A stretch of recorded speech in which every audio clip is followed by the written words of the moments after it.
Hello friend, हमारी आज की कहानी है अग्नि परीक्षा। श्रेया अभी ऑफिस पहुंची ही थी कि फोन बजा। उसने देखा तो एलिना का कॉल था। एलिना श्रेया की बंगलोर में सबसे अच्छी फ्रेंड थी। जब श्रेया की बंगलोर में जॉब लगी थी तो एलिना ने ही वहां फ्लैट ढूंढने में उसकी मदद की थी। अपना घर मिलने से पहले कुछ महीने श्रेया एलिना के घर ही रही थी। उसने फोन उठाया और इससे पहले वह कुछ कहती, दूसरी ओर से आवाज आई, हेलो मैडम, कहाँ हो आजकल? जिंदा तो है ना तू? न मिलती है और न ही कोई फोन। इस दोस्त को भूल ही गई है क्या? अरे नहीं नहीं एलिना, ऐसा नहीं है, बस टाइम ही नहीं मिलता है। खैर तू बता कैसी है? आज कैसे याद आ गई अपनी इस दोस्त की?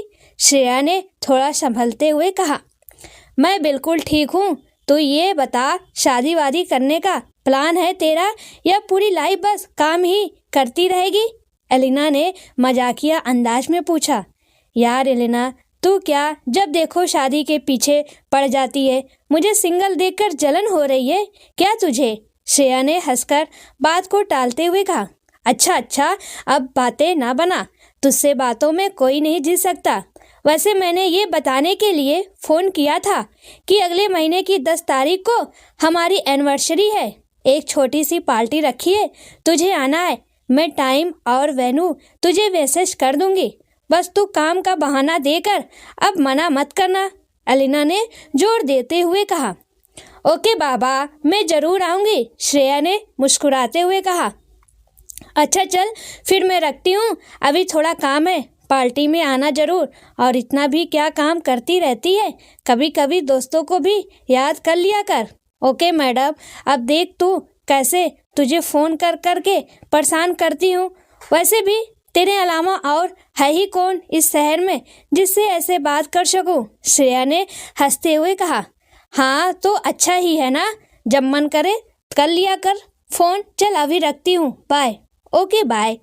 फोन रखकर श्रेया अपने काम में लग गई। घर से ऑफिस और ऑफिस से घर, बस यही उसकी दुनिया थी। और घर भी क्या, जिसे वह घर कहती थी, वो तो बस 1000 स्क्वायर फीट का एक छोटा सा फ्लैट था जहां श्रेया अकेली रहती थी। ऑफिस में सभी लोग श्रेया के काम से खुश थे, और हो भी क्यों ना, श्रेया ने खुद को काम में ही तो व्यस्त कर रखा था बस। आज श्रेया को एलिना की वेडिंग एनिवर्सरी की पार्टी में जाना था। पार्टी 5 बजे से शुरू होने वाली थी। श्रेया ऑफिस से ही पार्टी के लिए रेडी होकर निकल पड़ी।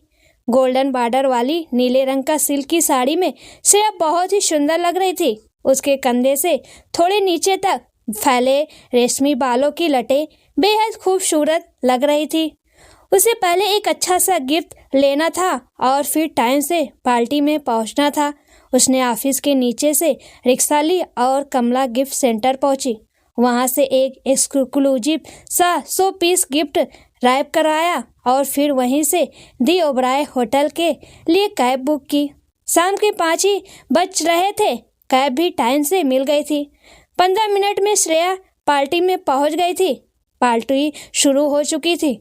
ऊपर से नीचे तक दुल्हन की तरह सजी धजी एलिना अपनी पति के साथ सभी गेस्ट का स्वागत कर रही थी। दूसरी तरफ एलिना का 10 वर्षीय बेटा अपने कुछ फ्रेंड के साथ पार्टी एंजॉय कर रहा था। उसने जाकर एलिना को गले मिलते हुए विश किया, हैप्पी वेडिंग एनिवर्सरी।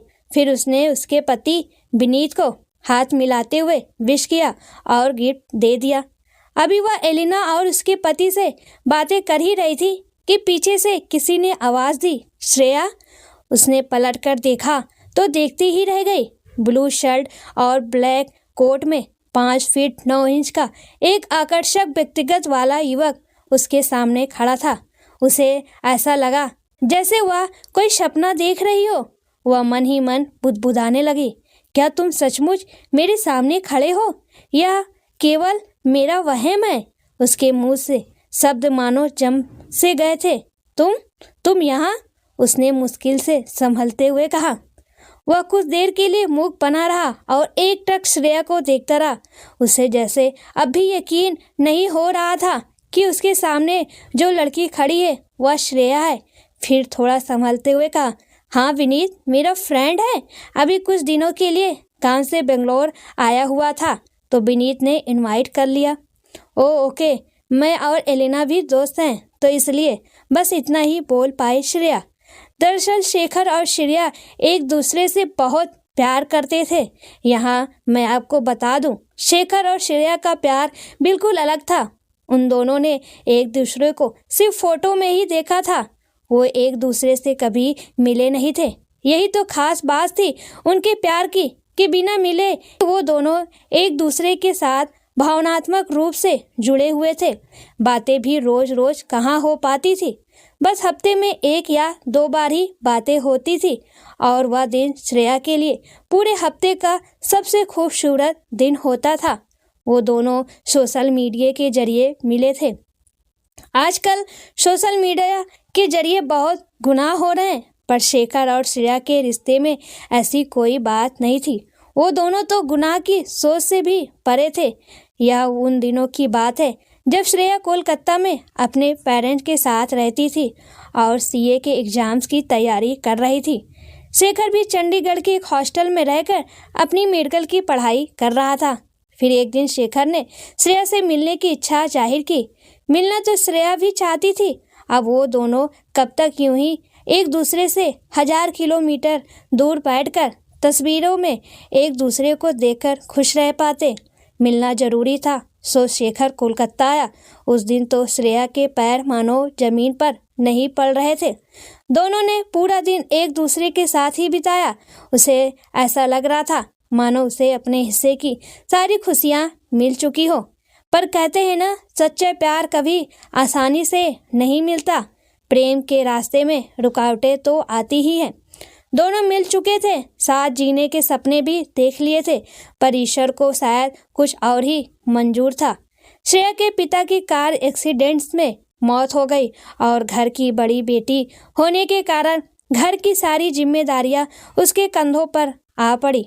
2 छोटे भाई बहन और माँ को अब उसे ही संभालना था। भाई उज्जवल 7वीं कक्षा में था और बहन अवनी ने 10वीं की परीक्षा दी थी। प्रेम से भी पहले कर्तव्य आता है, सो लग गई श्रेया अपने कर्तव्य निभाने में। वह घर की माली हालत सुधारने और परिवार को संभालने में इस तरह व्यस्त हुई कि अब शेखर से भी बात कम ही होती थी। मेडिकल की पढ़ाई पूरी होने के बाद जब शेखर ने उससे कहा कि वह घर वालों को अपने और उसके प्रेम के बारे में बता दे, तो श्रेया ने यह कहते हुए मना कर दिया कि घर की पूरी जिम्मेदारी उसी पर है। ऐसे में वह कैसे सबसे अपने और इसके रिश्ते की बात कर सकती है। शेखर बार बार कहता रहा और श्रेया बार बार टालती रही।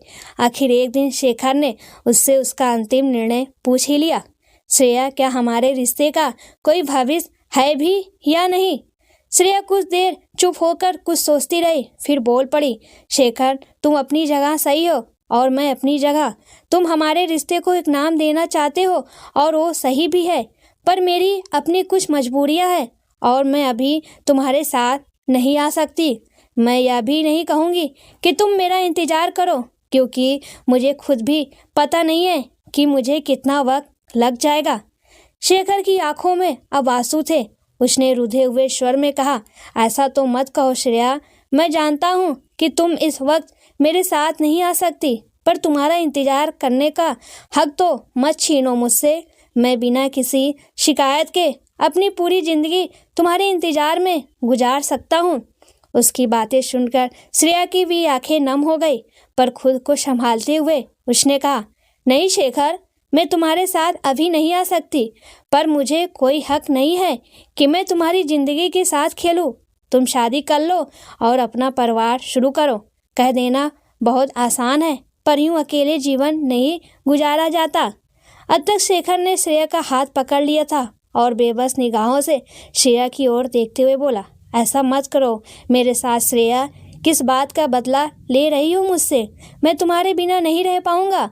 अगर कोई नाम नहीं दे सकते हम इस रिश्ते को, तो फिर ऐसा ही सही, पर अपने साथ होने का एहसास तो मत छीनो मुझसे। श्रेया मजबूर थी। वह नहीं चाहती थी कि शेखर अपना भविष्य उसके इंतजार में खराब कर ले।